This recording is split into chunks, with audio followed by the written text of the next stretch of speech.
সংগ্রামী ছাত্র সমাজ, পাথরঘাটা পৌরসভার ৯ নং ওয়ার্ডের বাসিন্দা, মিডিয়ার ভাইরা, আসসালামু আলাইকুম ওয়া রাহমাতুল্লাহি ওয়া বারাকাতুহু। আমরা সবাই অবগত আছি, শত শহীদদের রক্তের বিনিময়ে আমরা সুন্দর একটা স্বাধীন বাংলাদেশ পেয়েছি।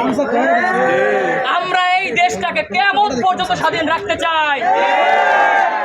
এই স্বৈর শাসক শেখ হাসিনা ফ্যাসিস্ট, আমরা 1971 সালে স্বাধীনতা অর্জন করেছিলাম, কিন্তু আমরা সেটা ভোগ করতে পারি নাই, আমাদেরকে ভোগ করতে দেয় নাই। দীর্ঘ 15 বছর আমাদেরকে ঘরের ভিতরে বিভিন্ন রুমের ভিতরে আবদ্ধ করে রাখছে। আমার বাড়ি এই পাথরঘাটায়, আমি গত 1.5 মাস যাবৎ পাথরঘাটায় আসতে পারি নাই। আওয়ামী লীগ, সন্ত্রাসী ছাত্রলীগের এবং প্রশাসন আমাদেরকে ঢুকতে দেয় নাই।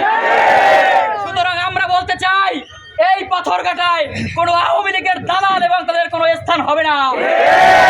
সংগ্রামী উপস্থিতি, ছাত্র শিবিরকে এই বাংলার জমিন থেকে নিষিদ্ধ করতে চাইছিল। কালের আবর্তনে, সময়ের বিবর্তনে তারাই আজকে বাংলাদেশ থেকে সংগ্রামী উপস্থিতি, যারা আমাদেরকে নিষিদ্ধ করতে চেয়েছিল, আজকে তারা কীট পতঙ্গের মতো ডাস্টবিনের ময়লায় পরিণত হয়েছে। আমরা বলতে চাই, আমাদের এখানে যারা এখনো দাঁড়ানো আছেন, হুঁশিয়ার হয়ে যান, সাবধান হয়ে যান। সংগ্রামী উপস্থিতি, পরিশেষে বলতে চাই, ইউরিদুনা লিউতফিউ নূরাল্লাহি বিআফওয়াহিহিম আল্লাহু মুতিম্মু নূরিহি ওয়ালাউ কারিহাল কাফিরুন। কাফেররা চায় আমাদের এই অগ্রযাত্রাকে বন্ধ করে দিতে, কিন্তু আল্লাহ বলছে, আমি এই আলোকে আরো আলোকিত করব। আমরা আলোয় আলোকিত হয়ে এই সমাজকে একটা শান্তি এবং ইনসাফ রাষ্ট্রে পরিণত করব। আমরা কারো উপর প্রতিশোধ নিতে চাই না। যারা আমাদেরকে গুলি করেছে, হত্যা করেছে, 1971 সালে স্বাধীন হওয়ার পরেও 2008 সাল থেকে বাংলাদেশ জামাত ইসলামী এবং ইসলামী ছাত্র শিবিরের নেতৃবৃন্দকে গুম করছে এবং হত্যা করেছে। ইতিহাসের মহানায়ক, 19 এবং 20 শতাব্দীর অন্যতম মহানায়ক সাইদিকে তারা হত্যা করেছে। অধ্যাপক গোলাম আজম নিজামীর মতো মানুষকে তারা হত্যা করেছে।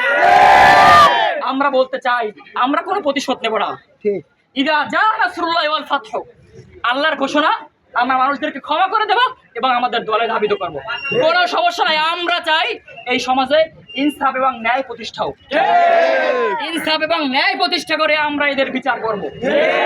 আমরা কারো উপর জুলুম করব না, কারো ঘর বাড়ি, কারো দোকান এবং কোনো ব্যক্তিকে আক্রমণ করব না।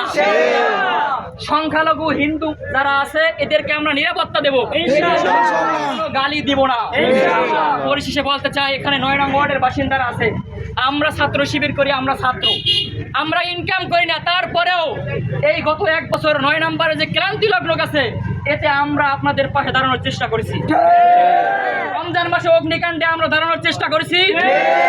এই যে ঘূর্ণিঝড় রিমাল গেলে, এখানেও পাথরঘাটা উপজেলায় সব থেকে বেশি 9 নম্বরকে অগ্রাধিকার দিয়ে আমরা এখানে ত্রাণ সহায়তা দিচ্ছি। সুতরাং আমরা বলতে চাই, আমরা আগেও ছিলাম, যখন আমাদেরকে মারছে, হত্যা করছে, তখনও ছিলাম, আর এখনো আছি। এই এলাকা, এই জনপদকে এমন ভাবে সাজাবো যে কোরআন এবং সুন্নাহর আইন প্রতিষ্ঠা হবে ইনশাআল্লাহ। সবাইকে ধন্যবাদ জানিয়ে আজকে শেষ করছি। আসসালাম।